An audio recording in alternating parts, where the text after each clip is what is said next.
ايه هي المتركس وايه الفرق بينها وبين الدايمنشن، وازاي نعمل كاستم مترك، وايه هي انواع السكوبس اللي اختلفت في جوجل اناليتكس 4، وازاي هنشوف الكاستم متركس في الريبورت. هو ده اللي هتلاقيه في الفيديو هنا، فيلا بينا نبدا. في البدايه المتركس هي عباره عن مقياس كمي بستخدمه علشان احسب الكميه من حاجه معينه، ودايما بتكون قيمه رقميه، وامثله عليها زي عدد اليوزرز والنيو يوزرز او عدد الكونفرجنز اللي حصلت عندك على الويب سايت او الاب. والفرق بينها وبين الدايمنشنز هو ان الدايمنشنز زي ما قلنا قبل كده هي اداه بنستخدمها علشان نظهر بعد او صفه موجوده في الداتا بتاعتي، وده بيساعدني اني اشوف الداتا من منظور محدد، وبالتالي بتستفيد بيها بشكل اعمق. وعشان يوضح لك الفرق بين الاثنين تعالى نسقطها على مثال عملي. لو عندك مثلا ويب سايت وعايز تعرف اسماء الايفنتس اللي حصلت عليه، ساعتها هتستخدم الايفنت نيم كدايمنشن عشان تقدر تظهر المعلومه دي. اما بقى لو عايز تعرف عدد اليوزرز اللي عملوا كل ايفنت من الايفنتس، وقتها هتبص على متركس التوتال يوزرز اللي موجوده قدام كل اسم ايفنت فيهم، وكالعاده هتلاقي الدايمنشنز مكانها زي ما ظهر قدامنا في الريبورت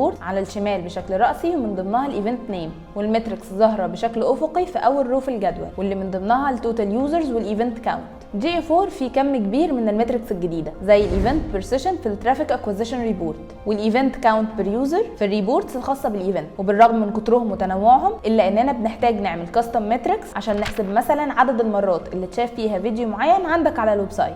وركز في المثال ده عشان هنشرحه بالتفصيل كمان شويه. بس الاول في سؤال، لو شفت فيديو المقارنه اللي موجود في اول البلاي ليست فاكيد عارف الاجابه، وهي انه لا، الكاستم مترك بتتعمل على سكوب واحد بس وهو الايفنت سكوب. طب تقدر تعمل كام كاستم مترك في جي 4؟ مسموح لك تعمل لحد 50 كاستم مترك، وخد بالك لان الكاستم مترك اللي بتتعمل مش بتقدر تمسحها وبتكون استهلكت من العدد المسموح ليه. لحد هنا المفروض اننا اكدنا على فهمنا للمترك وليه بنحتاج نعمل كاستم مترك، واكدنا على الفروق الاساسيه ما بين المتركس والدايمنشن.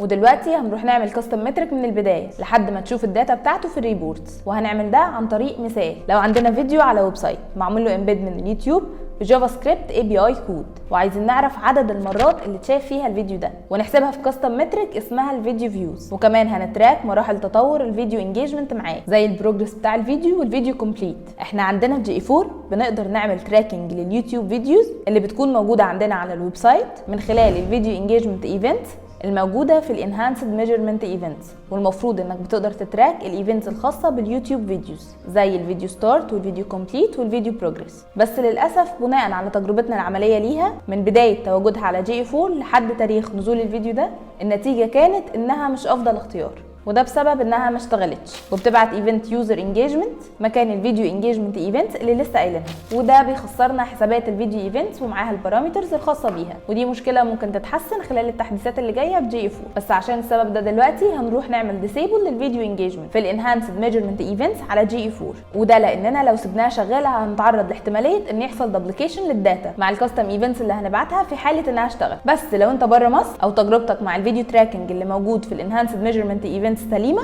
وكفايه لشغلك، ركز في الخطوات اللي جايه للكاستم مترك وبس، وسيب السيتنج شغاله زي ما هي. انما لو تجربتك مش مثمره معاها زينا يبقى يلا نروح نوقفها. هندخل على جي 4 ونختار ادمن داتا ستريم، نضغط على الستريم اللي احنا شغالين عليه، نضغط على علامه السيتنج في الانهانسد ميجرمنت ايفنت، وبعدين نعمل ديسيبل للفيديو انجيجمنت. بعد شهرين من تسجيل الفيديو ده جربنا نعمل فاليديشن تاني للفيديو تراكنج من خلال الانهانسد ميجرمنت ايفنتس، ولقيناها اشتغلت مظبوطه وبتستلم كل الايفنتس بتاعتها بشكل سليم. عشان كده بنقول لك من خلال الفيديو ده افهم الكونسبت كويس واعرف الخطوات وطبقها في اي وقت انت هتحتاج تستخدم فيه كاستم مترك، وما تنساش تاني تشغل الفيديو تراكنج من خلال الانهانسد ميجرمنت ايفنتس وتابع الداتا بتاعتك كويس. ودلوقتي نقدر نبدا مع بعض خطوات الكاستم متركس اللي بتتلخص في 3 خطوات. واحد، هنعمل كاستم ايفنت على جوجل تاج مانجر ومعاها البارامترز بتاعتها الخاصه بالفيديو تراكنج، وهنضيف عليها بارامتر الفيديو فيوز اللي هنستخدمه ككاستم مترك، وده الحل الافضل لحد دلوقتي عشان نتراك كل الايفنتس الخاصه بالفيديو انجيجمنت. 2، هنروح نعمل الكاستم مترك للفيديو فيوز على جي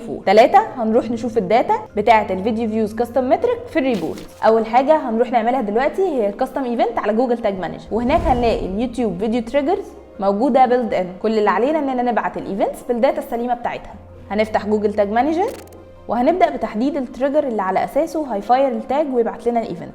هنختار تريجر، نيو، تريجر كونفيجريشن، بعديها هنختار يوتيوب فيديو، وهنا في الكابتشر هنختار ستارت، وده لاننا عايزين نعمل كاستم مترك خاصه بالستارت ايفنت اللي هو الفيديو فيوز. وما تنساش تضغط على التشيك بوكس بتاع الادفانسد عشان ناكد تشغيل دعم الجافا سكريبت اي بي اي اللي بيضمن لنا تجميع وقراءه كل الداتا اللي محتاجينها عن اليوتيوب فيديو. ونسمي التريجر وليكن مثلا ستارت فيديو فيو ونضغط سيف. وهنعمل دلوقتي التريجر الخاص بالفيديو كومبليت والفيديو بروجرام بنفس الخطوات عشان نستخدمه في تاج منفصل عن الاساسي للكاستم مترك اللي لسه عاملينها. وفي الكابتشر هنختار بروجريس وكومبليت ونكتب النسب المئويه بتاعه البروجريس 90 75 50 25 10 او اللي انت بتفضله للفيديوز بتاعتك. نضغط على التشيك بوكس الادفانسد برضو وبعدين نسمي التريجر مثلا فيديو كومبليت بروجرام وبعدين نضغط سيف. كده عملنا الاثنين تريجرز. هنروح دلوقتي نعمل اثنين تاج، واحد للستارت ايفنت هيتبعت فيه بارامتر الفيديو فيوز، والتاني فيديو بروجريس والفيديو كومبليت.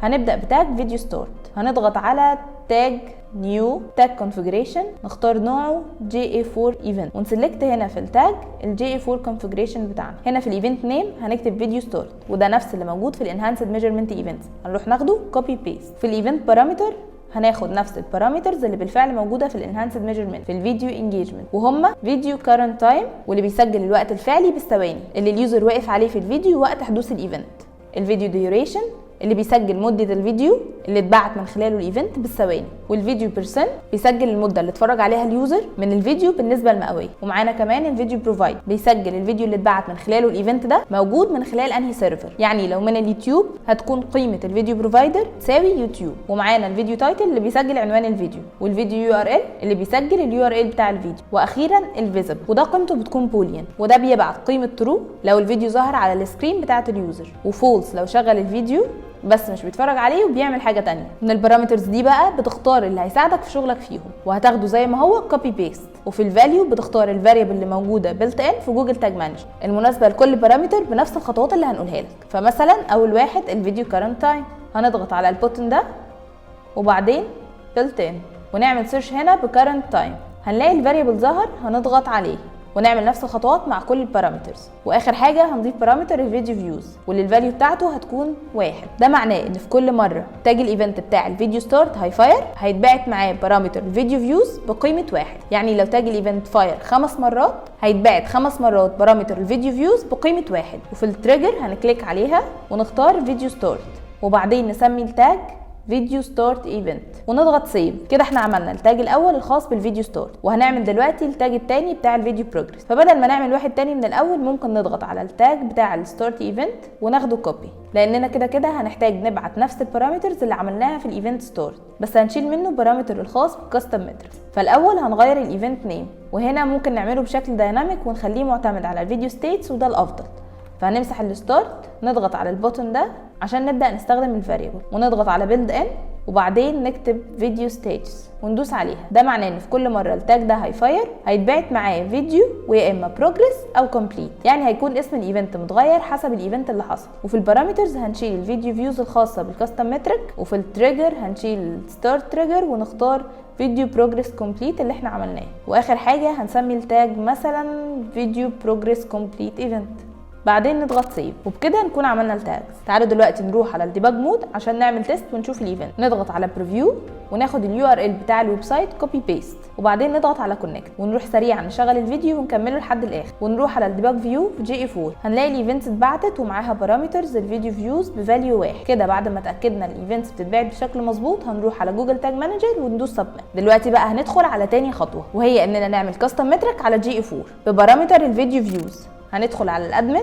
ونختار كاستم ديفينيشنز نضغط على كاستم مترك بعدين كرييت كاستم مترك وفي المترك نيم هنكتب فيديو فيوز والديسكريبشن اختياري فممكن نسيبه دلوقتي. في الايفنت بارامتر هنكتب فيديو فيوز ولازم نتاكد ان ده نفس الاسم اللي موجود في التاج على جوجل تاج مانجر. في اليونت اوف ميجرمنت هنختار ستاندرد وده لاننا محددين الفاليو بواحد فكل مره هيحسب 1 ويزود على القيمه اللي موجوده. لكن لو نوع الكاستم مترك مختلف وليكن مثلا ليه علاقه بالفلوس زي قيمه الخصم وقتها هنستخدم الكرنسي. ومتوفر في GA4 انواع قياسيه بكاتيجوريز اكتر زي وحدات قياس المسافات زي المتر والميل او وحدات قياس الزمن زي الدقائق والثواني. فاختار اللي يناسب المعلومه اللي انت حابب تحسبها. اخر حاجه هنضغط على سيف وبس كده خلصنا الكاستم مترك. والمفروض نستنى 24 ساعه على ما نبدا نشوف الداتا بتاعه الكاستم مترك في الريبورت ودي الخطوه الثالثه. فتعالوا نشوفها بعد 24 ساعه. هندخل على ريبورتس في GA4 ونختار نوع الريبورت المناسب لظهور مترك الفيديو فيوز. وهنا الانسب لينا هو بيجز اند سكرينز في الانجيجمنت ريبورت. وهنيجي عند علامة القلم وهنعمل كاستمايزيشن للريبورت، وبعدين نضغط على متركس. هنلاقي في امكانية اننا نضيف لحد 12 مترك. هنختار من الدروب داون منيو الفيديو فيوز، وبعدين نضغط على سيف اند ابلاي. بس كده، وهنبدأ نشوف الداتا الخاصة بمترك الفيديو فيوز في الريبورت. وبكده يكون الفيديو خلص، وخلص معاه اول جزء من الادفانسد جي اي 4 كورس. الحق ذاكر الفيديوهات دي كويس جدا، وظبط الاكونت بتاعك، وتاكد انه بيستقبل الداتا بشكل مظبوط عشان تبقى جاهز تبدأ معانا في الجزء الثاني. سيب كومنت عشان نبعتهولك اول ما ينزل، وقول لنا برضو لو عندك اي اسئلة واحنا هنرد عليك فورا.